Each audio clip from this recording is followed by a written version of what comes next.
Josh Allen, Dan Fouts, Warren Moon, Phillip Rivers. How do we rank these quarterbacks? How do we put them into historical context? Who's the greatest? And who's the greatest team in the NFL? Broncos, Bills, Chiefs, Colts, Eagles, Rams, Bears? How do you make sense of the NFL? With NFL columnist at CBS Sports.com, Pete Prisco.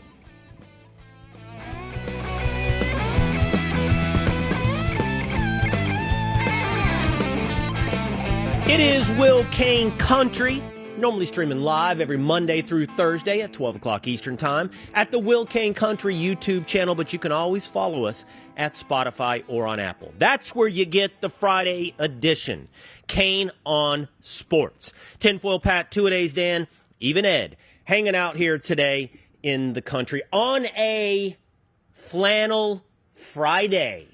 Yeah, butching it up, boys. Let's go. No pink sweaters today. Nope. Just Buffalo Jackson. Looking good. Yeah, love it. They're super comfortable. I get so many compliments on them when I wear them. It's insane. I put it on when I first got it. We're all...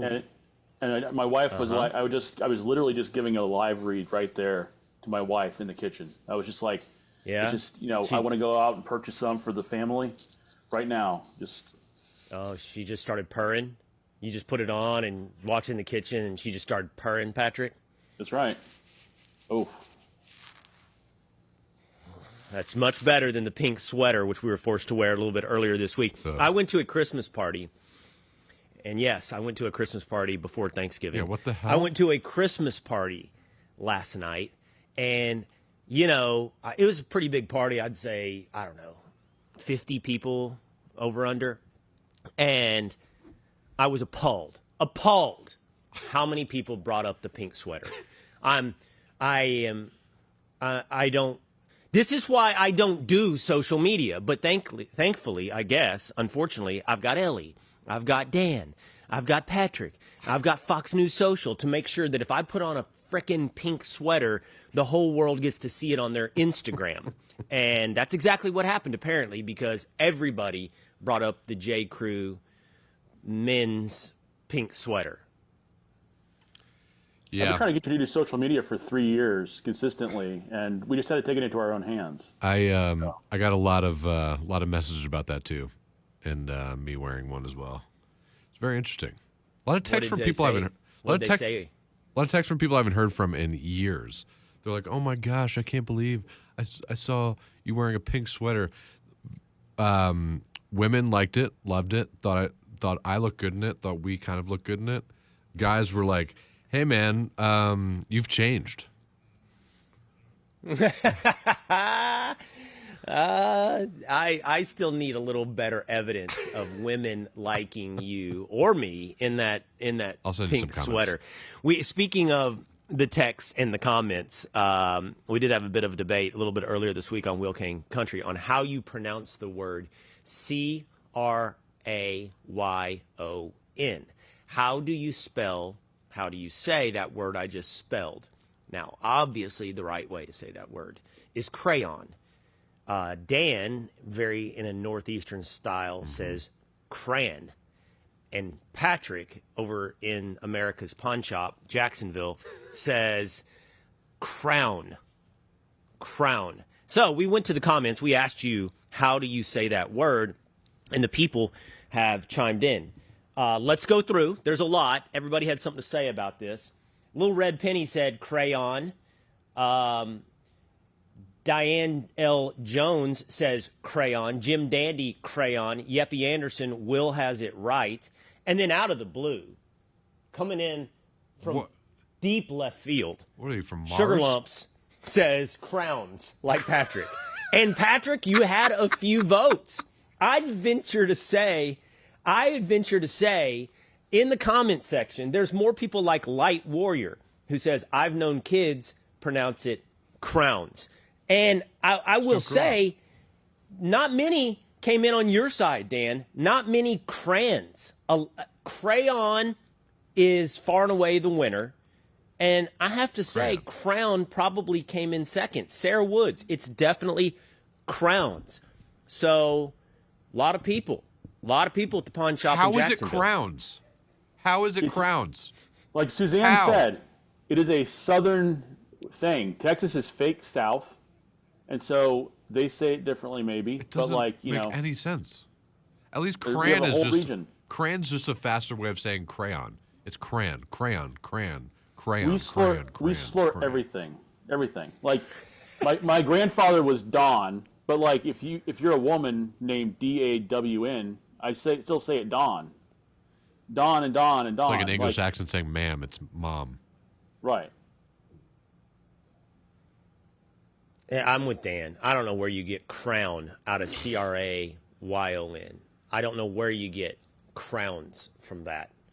It is appropriately pronounced crayon. And the comments do back me up on that. I'm giving a lot of due to a handful of crowns out there.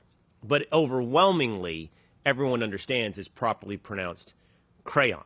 So, and by the way, I've seen that you're very aggressive in the comment section, Patrick. Yes. I've seen this. It has not escaped my attention. You know, every time we turn the broadcasting mic over to you, it is a complete off-road adventure. I have no idea if I have the shocks or suspension to deal with the potholes that will come up in the road. But when you're in the comment section, it's a whole new man. You're over here calling Texas the fake South. You're over here, you know, posting me in a pink sweater. You're very, very aggressive in the comment section. Tinfoil. Yeah. He's a man of the people. Yeah, exactly. Somebody has to Yeah, I didn't be know one, that. See- one with the militia. But he maybe he feels like he doesn't have a voice on air, so he has to have a voice in the chat. Maybe that's what it is. You know, he doesn't. That I don't give him ample opportunity to take the mic maybe. on air. Maybe. What? Or Or like don't even have a that, voice when I in just our brought it morning up, calls like, anymore. you know. There's so many people on our morning calls. Oh. Wow. See, you don't know what you're going to get. Like, I throw this whole thing to him about how aggressive he is in the comments section, and I'm prepared for, like, you know, a steep uphill climb in my Jeep, and all I got was a little rock in the road. Yeah. That's all I got. I got yeah. And then, did anybody prepare for the swerve in the road? I'm getting boxed out of our morning meetings, too. I just don't know what I'm going to get. I don't know what I'm going to get. I'm just not sure this Jeep is outfitted for this Why do I even this try? trek. Why do I even do this? I don't try. I got given up. Just like I've given up on, staying in shape.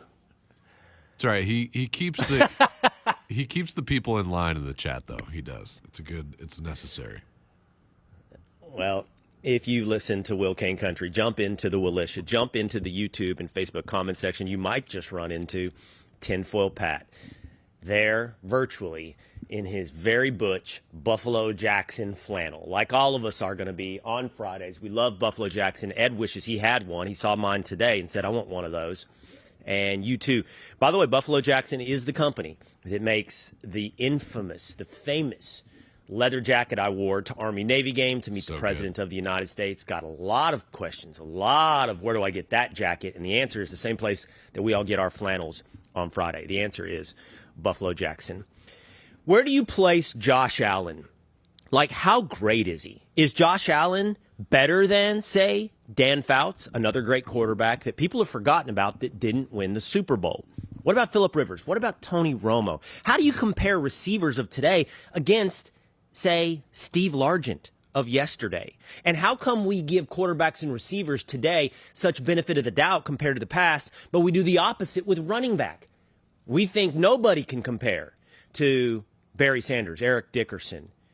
Why don't we give appropriate credit to Derrick Henry historically in the rankings all time? That, and who's the real leader in the clubhouse for the Super Bowl? We discussed that today with CBSSports.com, Pete Prisco. Hey, it's Will Cain, host of Will Cain Country. I want to tell you about one of my absolute favorite brands for fall.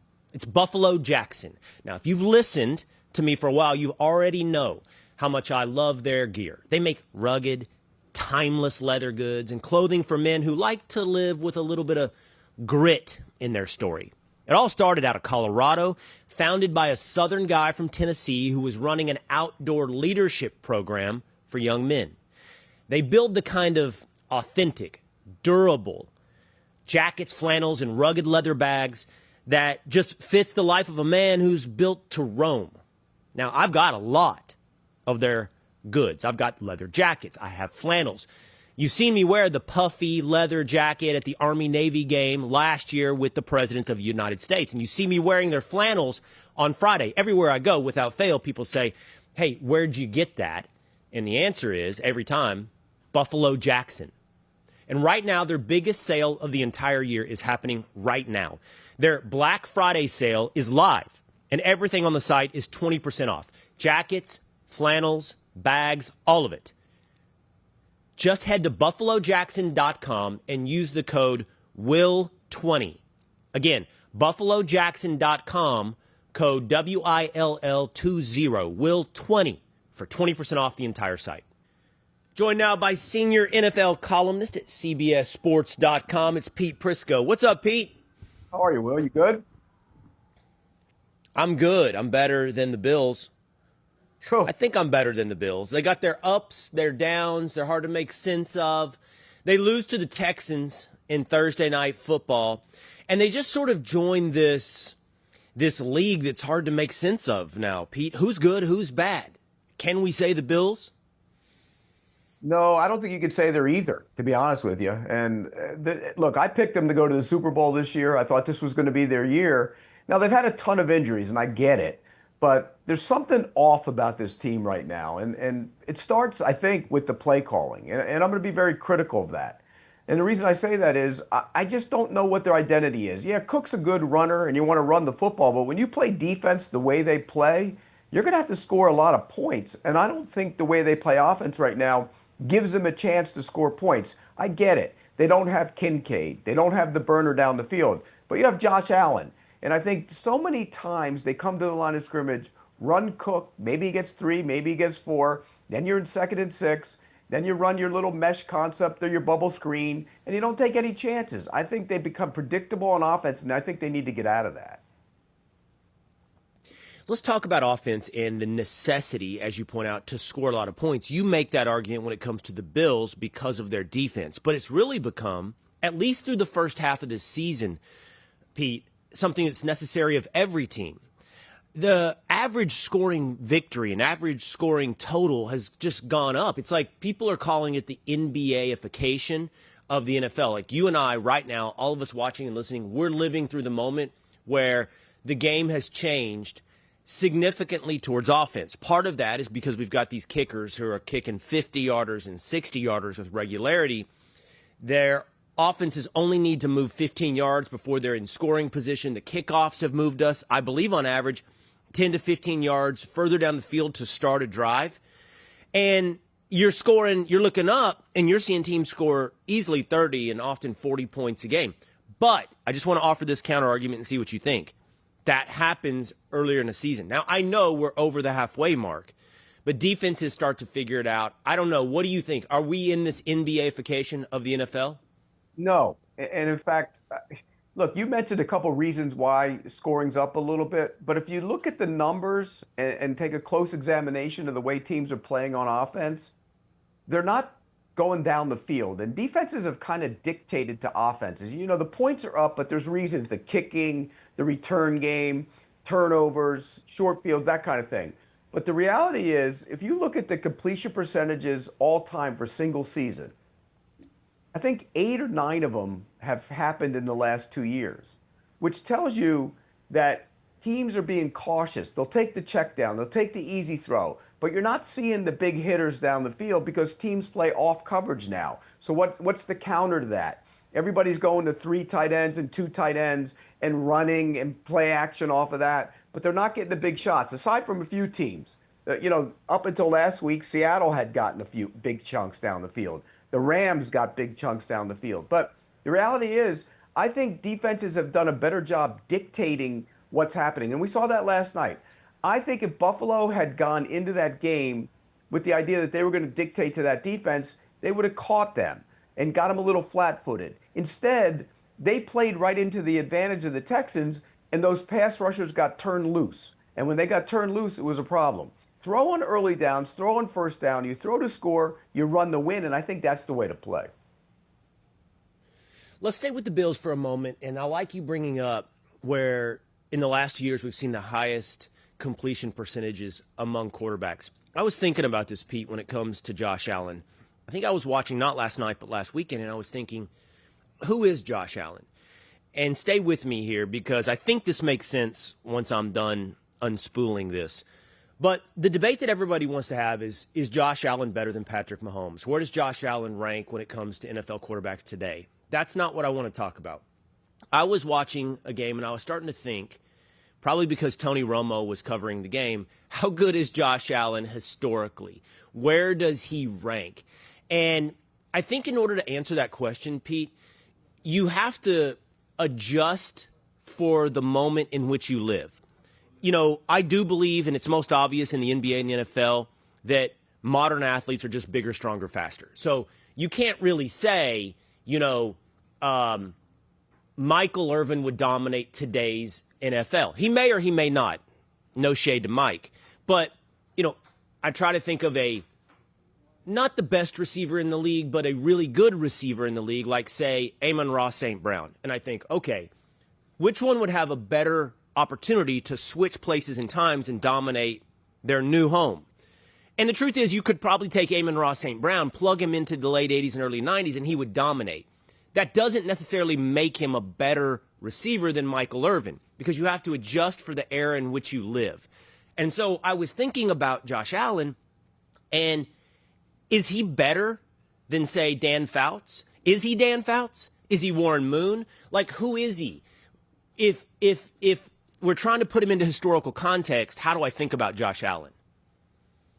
Well, based on where he's gotten and the fact he hasn't won a Super Bowl, I think you could compare him to guys like Dan Fouts. Now, their play styles are totally different, obviously. I mean, he's one of those guys that can run and move around, and Dan Fouts was, pocket passer. Eric Coryell, he was ahead of his time, reads and progressions with Don Coryell. And so I think they're different, but in terms of where they are, great players who haven't won it yet. And Dan Fouts never won it. And there were reasons. I mean, they go to Cincinnati and they had the better team. And I thought, even though the Bengals had home field advantage, and it was, 20 below. And that really impacted the way they played the game. So I think when you use historical context for guys like that, I think Fouts is one of those guys, he comes to mind. Warren Moon didn't win it. He comes to mind. Big numbers, great player, couldn't get over the hump. And I think that's where Josh Allen is right now. And, if in terms of play style, I would compare him to like Elway. And Elway didn't run like Josh Allen, but he had the big cannon for an arm. He was big. He could move. He could get outside the pocket. And I think there were always questions about John Elway. Was he ever going to get there? And finally, he broke through. And I think that's where Josh Allen is right now. Is he going to get there? Can he break through? Don't you think Dan Fouts is one of the greatest quarterbacks of all time, that is one of the most forgotten quarterbacks in the modern mind? Absolutely. Absolutely. People always talk about, and Phillip Rivers is a great quarterback too, don't get me wrong. Another guy that never broke through.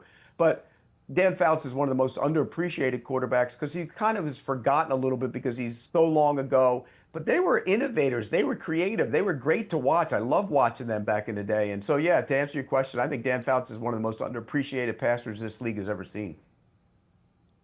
Who do you think, if we were making a list, Pete, of underappreciated guys, mostly because they never won it all? And in some cases, because I would offer, because I brought up his name, I would offer, and I'm a homer, but I do think you have to consider Tony Romo. As his career unfolded, I thought Romo was an incredible quarterback. But, Romo never even made it to the NFC Championship game. And at some point, you do hold that against the quarterback, fairly or unfairly. But there is some to shoulder there. The team's success, it's the most important position on the field. Like, when you think about guys like Fouts, who's in that category for you of, man, if he had ever got a ring, we would talk about that guy much, much differently. We would put him in the greatest quarterback of all time conversation? Marino, number one, and it's not even close because Marino. But I think But Pete, the thing is, Marino is the guy that does get in the conversation, even if he didn't win it all. He's the guy that has the get out of jail free card. He's got the pass in a way that others don't. Like Warren Moon doesn't get that in the way that it's been handed to Marino, or that it was earned. Excuse me, earned by Marino. Yeah, and Marino, to me, is the greatest pure passer we've ever seen. I don't think it's any question about that. And if he had played in this era, God only knows what kind of numbers he would have put up. So, yeah, I get it. He's considered one of the all-time greats. Warren Moon is a great one, too. I mean, people say he played in a gimmicky offense, the old run and shoot. But that offense was ahead of its time, too. People don't realize a lot of the principles of the run and shoot, wide receivers reading on the run, reading coverages, that's still in play now. They kind of were innovators, and he was great at it. So Moon and Fouts are two of them for sure. Romo, yeah, I don't know if Romo was in the class with those guys, though. He's probably in the little grouping right below him, but those are two. I think Moon and Fouts are the two. If you ask all the historians, those are the two definitely right there. And you're a football historian, and you and I are older guys that remember, well, if I'm being honest, I actually don't remember watching Fouts. I watched Moon. But the Romo represents maybe that tier underneath those guys, but he also represents a different era.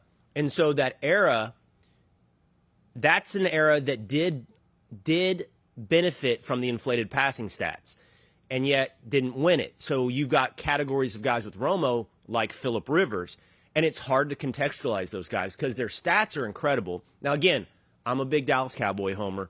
I loved watching Romo, but it's not just the stats with me for Romo. Like, I watched that guy read defenses and then also, by the way, make totally off-script plays. So how do you make sense of that? What would it be?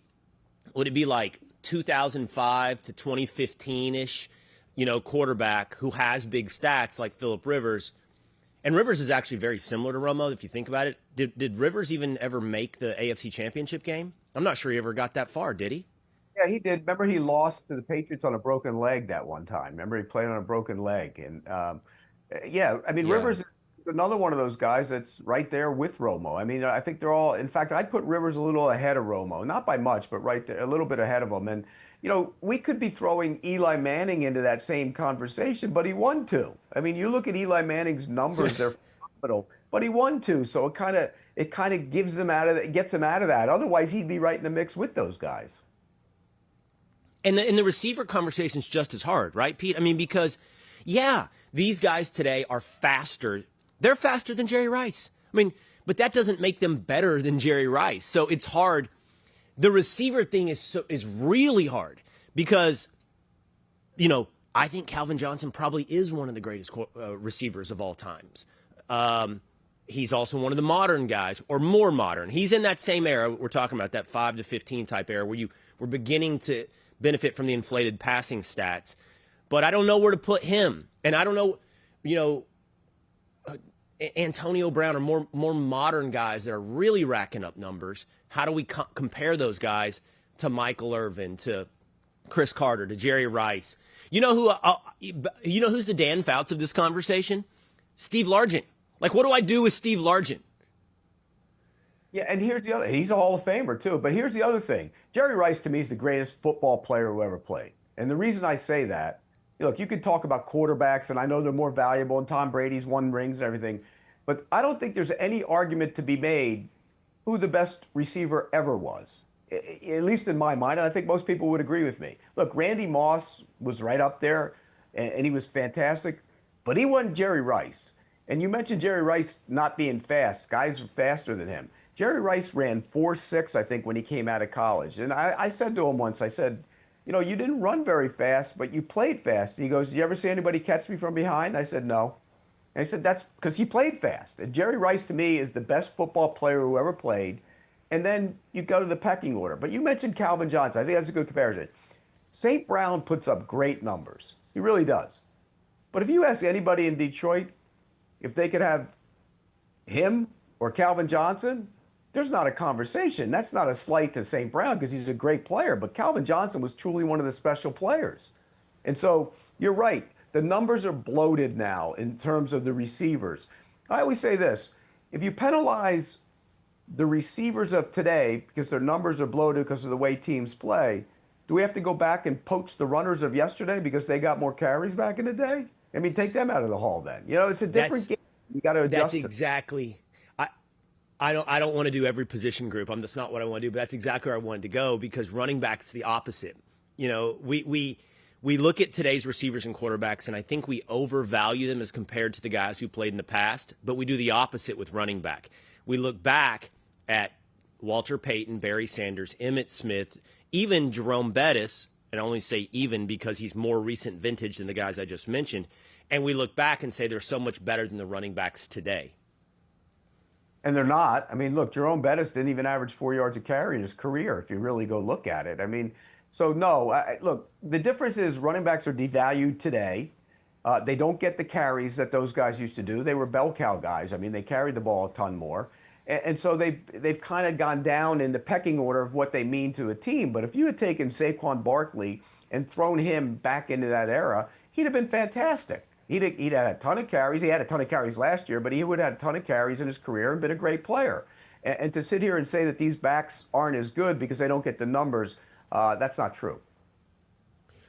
Well, there's one great exception in my mind. I wasn't thinking of Saquon, but, I mean, Derrick Henry at this point, I do believe belongs in any greatest running back of all time conversation. The career could end now. Nothing else needs to be done.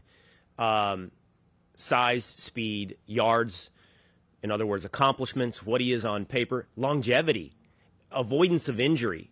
I mean, which is incredible. That in and of itself is, I think, an accomplishment for a running back. And I mean, if we were ranking running backs, I don't know. I mean, everybody's always going to talk about Walter Payton and Barry Sanders, but man, I think Derrick Henry belongs in that conversation.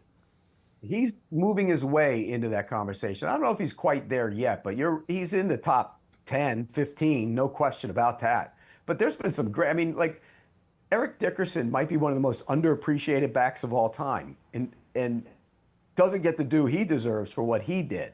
But, you mentioned Payton and Sanders. Now, if you took the two of them and you said, okay, well, which one was the better runner? I would take Sanders. I think he's the greatest pure runner we've seen. And he, granted, he would go 3, 4, but you had to hold your breath, and there was 64 coming, so he was one of those kind of runners, and I loved watching him play. But you're right. I mean, Henry's in that conversation, no doubt about it. He's a fantastic back. You mentioned availability, and you look at the compilers, and we got an interesting one with Frank Gore. Was Frank Gore one of the best players of all time? Is he just a guy that had a long career, and do you reward him for his long career? Or, you know what I mean? When you look at his numbers, he was good, really good in some years, but was he ever one of the greats, or did he just play a long time and he compiled a bunch of numbers? But he's an aberration. We have way more Jamal Charles. We have way more Priest Holmes. I'm not just picking on Longhorn running backs. We have way more guys who, in fantasy football and even in the league, in real football, have this like 3-year span where they're rushing for 1,700 yards or 1,800 yards, but they only do it for a blink. I don't know. You have to give Frank Gore credit for doing it for 15 years, even if it was only 1,200 yards. Yeah, like Terrell Davis is another one you mentioned. Priest Holmes, those guys they put up big numbers and then kind of went away. And Jamal Lewis. I mean, there are a bunch of them. So yeah, you're right. You have to give him credit for what he did running the football as long as he did it. Chris Johnson. Now, you brought up something that's going to bring us actually back to the beginning of this conversation at some point. This is my favorite thing. This is one of my favorite things about sports, maybe because I'm not a great athlete. I am never blown away by incredible physical advantage. It's easier to illustrate in basketball. Like, I don't love watching, say, Shai Gilgeous-Alexander, with an incredible first 2 steps make his way to the hole as much as I like seeing Luka Doncic manipulate other players on the field or on the court with his mind and his eyes. It's just not as interesting to me because I guess I like the constant adjustment in chess game and thinking. And the league is thinking. And it's really interesting right now because just a few years ago, we were talking about all the passing and running backs are devalued and running backs are commodities. And it's like this is the year that we're seeing the adjustment where running is now much more important. Running the ball has, you can see it becoming more prioritized, Pete, in the league. I don't know if carries are up, but it sure seems to me that the league has said maybe running backs aren't so unimportant. Maybe we need to start thinking about who we're handing the ball off to and how often we're handing the ball off to the running back. Well, I don't necessarily think it's the running back himself, because you see a lot of teams using 2 and 3. You know, the guys are getting carries. So I think it goes back to the philosophy. When everybody started throwing it around, what did defenses do? They got smaller, they got lighter, they got more athletic to rush the quarterback. They got linebackers who weren't big, who could cover. They added a nickel back. You played a lot of nickel. In fact, teams are playing 65, 70% of nickel. And so what do you do to counter that? You put big people on the field and you run it right at them. And I think that's where we're at now. And so teams are going to 2 and 3 tight ends, and they're telling the defense, how are you going to match up with me now? Are you going to put big people back on the field? Are you going to stay in your nickel? What do you do if you stay in your nickel? Can how do you handle my run game if you get if you get out of the nickel? We'll be able to throw on you. So I think there's a lot of you do this, I'll do that, you do this, and it's all reactionary. But I think right now the defenses have kind of reacted in the way that they've given the offenses a lot of problems, in large part because the offensive linemen in this league are awful. I mean, it's hard. You're hard pressed to find 2 or 3 really good units. And once you have an injury, take the Chargers. They have 2. Your unit is out the window. You can't overcome that because there just aren't enough good offensive linemen in this league. They don't hit. They don't work together. They don't rep. It's hard to become a good offensive line.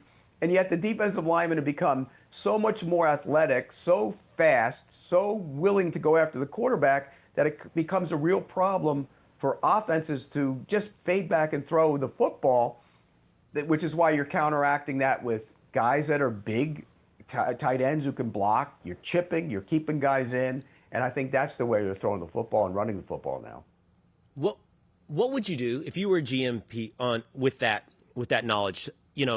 I'm a Cowboys fan. The conversation is the Cowboys have 2 first-round picks, virtue of the Micah Parsons trade, and got to use it on defense. Well, the Cowboys have continuously drafted high, and so you could call that an overinvestment in offensive line. Not that it has necessarily worked out, but you're talking about Tyler Smith, Tyler Guyton, Tyler Booker, all first-round picks. And it's like, still, they need a right tackle. Still, they need more. Still, the offensive line is not great. So it's like, do you use another first-round pick on an offensive lineman? With you saying offensive line play is so bad, would you keep investing in offensive line? I'm not asking you to be the GM of the Cowboys, but for any team, can you overinvest in offensive line? Well, there are only so many big people on the planet who can play the game. On both lines, by the way. And so to answer your question, no. And they made an investment in Terrence Steele, and it hadn't paid off. There's your problem right there. They paid him, and it hasn't worked out. So don't sit there and not admit your mistake. Go in and fix it. If you see a right tackle in this draft, draft them. I mean, the Cowboys teams with Michael Irvin and Troy Aikman, those offensive lines were big, strong, physical, and nasty. Get back to that. And if you can get a right tackle, I think they're going to be on their way to getting back to that. So to answer your question, if I was the GM of the Cowboys, I would draft an offensive lineman, and I'd probably draft somebody on the defensive line. You can never have that many guys up front. And by the way, there's now an old adage, as good as the Texans were attacking the quarterback off the edges, there's only so many teams that can do that. You might be more valuable to have a couple guys on the interior who can push the pocket. And those guys create problems, and it's right in the face of the quarterback. So Quinnen Williams is a nice pickup by the Cowboys to get some interior pressure on that defense. Well, they looked good, Pete. Really looked good. Now, it is the Raiders last week. They did destroy the Raiders, but it looked exactly like what it's supposed to look like in terms of what they've invested in. They invested in that interior defensive line, and Quinnen Williams and Kenny Clark and Oso Odighizuwa were putting a ton of pressure on the Raiders. Now, I don't even know who the center is for the Raiders. Is it still Jackson Powers, or what's his name? Because he's a first-round pick. Yeah. But he was getting destroyed. I mean, look, the bottom line is for their offensive line, that's not a good gauge for the Cowboys defense because it's so bad. This will be. Right. Banged up a little bit, but I'm with you. Look, you get Hooker back, you get Overshawn back, you get Ravel in, the rookie who's going to be a good player at corner, and all of a sudden you have bodies in there, and it looked different. But you have to put that a little asterisk next to it because they were playing the Raiders. So we'll know more about them this week. Right. No doubt. And the only point I'm making is, okay, they've invested in defensive line and they've invested in receiver, by the way, and those are the two things that looked unstoppable against, granted, the Las Vegas Raiders. Okay, but full back to the running thing, so because I'm gonna get to the league and this weekend and all that real quick, but I think that what this ties the entire conversation together in some way. By the end of this year, Pete, and we do this every year in football, we do this every year in the NFL. We look at who won the Super Bowl, we look at whatever their formula was, and at least a third, half the league just kind of chases it and copies the formula of whoever it is that won. And the absurdity of that is that there's kind of a different formula that wins every year. So you're chasing, it's like what we criticize our military generals of fighting yesterday's war, not tomorrow's war. So I don't know what's going to win next year in the Super Bowl, but my suspicion is at the end of this year, it's going to have something to do with running the football. The team that wins the Super Bowl this year is going to be the team that can't be stopped on 3rd and 4, that can't be stopped running the football.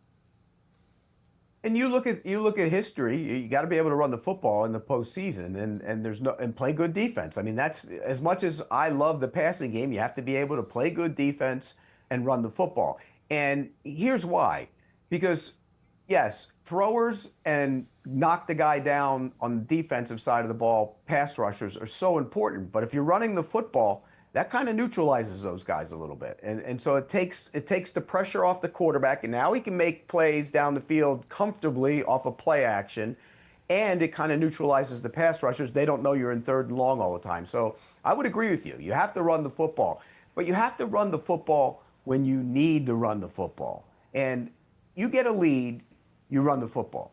You need 3rd and 2, you run the football. And if you looked around this league, 3rd and 2's become a passing down. But teams that can run the football consistently on 3rd and 2, they're going to win. And I think that's what you're right. You go to the Rams. The Rams run the ball, but they scheme up offensive plays off of that run game. They've been using a lot of 2 and 3 tight end sets this year. It's different. It's evolved. And that's where a smart coach like McVay knows what he's doing, because he evolves as the game evolves. And I think that's you do have to be able to run the football. But you still have to be able to get some plays down the field, the passing game, and he can do that off his run game. And to be honest, what we just described is also the defending Super Bowl champions. I mean, that is the Eagles. I mean, that is what they did. So now let's do that and look real quick at the standings, Pete. Again, I think that the backyard barbecue conversation is always who's got the best quarterback. But you and I, through this entirety of the conversation, have defined that is not necessarily going to be what we look at come February, who had the best quarterback. Also, I think it's really hard this year to define who has the best quarterback. It's really hard to define who's the best team in the league right now. And if I look, let's start at the AFC. And I'm just going to go through the top 3 because, well, we'll go a little deeper because there's some 7 and 4 teams that belong in this conversation. But you go to the AFC, and you and I have defined the formula. Denver Broncos at 9 and 2. New England Patriots 9 and 2. Indianapolis Colts 8 and 2. Then you've got the Chargers and Bills at 7 and 4. You look at those teams. Who goes to the Super Bowl in the AFC? Who has the formula and the players that we have just talked about right there that stands out to you in the AFC? I don't think I could sit here and pick any of them right now, to be honest with you. And the reason I say that is Denver doesn't run it as well as we think they do, and the quarterback is so up and down. The Patriots, they've started to run the ball with Henderson, but their schedule, it's hard to get an evaluation of them with the schedule being what it's been. And then defensively, they're good, but they're not great. The Broncos are great on defense. The Colts, they can run the ball with Taylor. We know that. But is Daniel Jones, who started to turn the ball over, turning into Daniel Jones? That's the question there. The Bills can't stop the run. So that kind of makes it hard on them. And the Chargers are a mess right now. I'll be honest with you. I'll be shocked if the Chargers make the playoffs looking at their schedule going forward. I really will. And I think ultimately it might come down to the Chiefs and Chargers for the final playoff game, and whoever wins that game when they play, probably the one that's going to be the wild card team. So I think it's every one of them. Look, they're the top teams, and every one of them has flaws. Every single one of them, major flaws. It's such. I feel like that's the story for the Chargers every year. It's like every year, no matter who the quarterback is, Breeze, Rivers, Herbert. It's like we're 7-4. We got a 2-game lead on the Chiefs. Good luck. This is like the story every year for the Chargers. Okay, go over to the NFC. Eagles are 8-2. Rams are 8-2. Get ready, folks. This is real news. The Bears are 7-3. The Seahawks are 7-3, and I think you have to talk about the Buccaneers, who are 6-4. The Niners are 7-4. Same thing. Who's real? Because okay, the answer that you jump to is the Eagles, defending Super Bowl champ. They're 8-2. Gosh, I don't know. Every other day, there's a story about how much that offense hates each other, and nobody believes in Jalen Hurts. Yeah, and that's the question with them. The defense is playing really well, and I think adding Phillips gives them another pass rusher, which they needed. The defense is fine, but you're right. The offense now has major questions. And look at those wide receivers. They gripe every week, particularly Brown, every single week, da-da-da-da-da. And if you're Jalen Hurts, you have to get tired of that. Now you have Lane Johnson out of the lineup, and that's enormous. If you look at the numbers when he's in and when he's out, totally different offense. So they have problems. You talk about the Bears leading that division. They played one team with a winning record, got blown out by them, and it was Detroit. Their schedule gets tougher. We'll know more about them. I think the Rams right now are probably the most complete team. But having said that, Seattle went in there last week. Sam Darnold turned the ball over 4 times. He was picked off 4 times, and they had the ball late in the game to go win it. And so that's a little bit of a red flag for the Rams, who don't run that well. I think they're a slowish team, which could be a problem for you. Look, we've seen this game with the Rams before. Sean McVay is fantastic. He can scheme up stuff all over the place. But remember back in the day when he had Goff in that Super Bowl, they were scoring a ton of points and running the ball and everything. And the Patriots came up and schemed them up in the playoffs, and scheme didn't win. You got to have some talent, speedy guys on the outside. I'm not sure they do. So every one of them, again, has flaws. And so that's what makes this year so weird. It's so wide open, and it's hard to predict. Yeah, really weird. And the one that comes back, I said it. There's something about this team that I like. It's the Tampa Bay Buccaneers. I don't know. I think Baker has turned a corner, and they're doing it with Godwin out, Evans out, Bucky Irving out, and I don't know when we get those guys back. I don't know why I used the "we" word there with the Bucks, but maybe it's because I'm overloaded on Bucks in fantasy football. I keep waiting on Bucky Irving to come back, and they should get at least one of those receivers back, Evans or Godwin. I don't know. I like the Bucks. And they've navigated through it. I mean, for the first 4 games, they didn't have their offensive line at all. Not a one of them was playing in the spot they were supposed to play in. Now you get Gedeke back at right tackle. That's enormous for them. But you're right. The receivers are limited now without those guys on the field. They keep saying Godwin's close, but when's he coming back? They need him back. When does Evans come back? Late in the season, playoffs. It's big ifs, and they've had a ton of injuries. I love that team. I think that team is talented. I still think they'll win the division. They have to start preparing for the postseason, because now, at one point there was talk maybe they'll end up with the 1 seed. That's gone. So now you just got to get this team ready for the playoffs. You know how teams do it in hockey all the time? They get ready for the postseason. Like the Florida Panthers did it last year. They had injuries all year, and all that mattered was get in and go win it in the playoffs. Well, that's what the Bucks have to do, kind of get ready for the postseason, because I do think they're going to get in. The team that I picked to go to the Super Bowl, and I still think has a chance if they ever start waking up, is the Packers.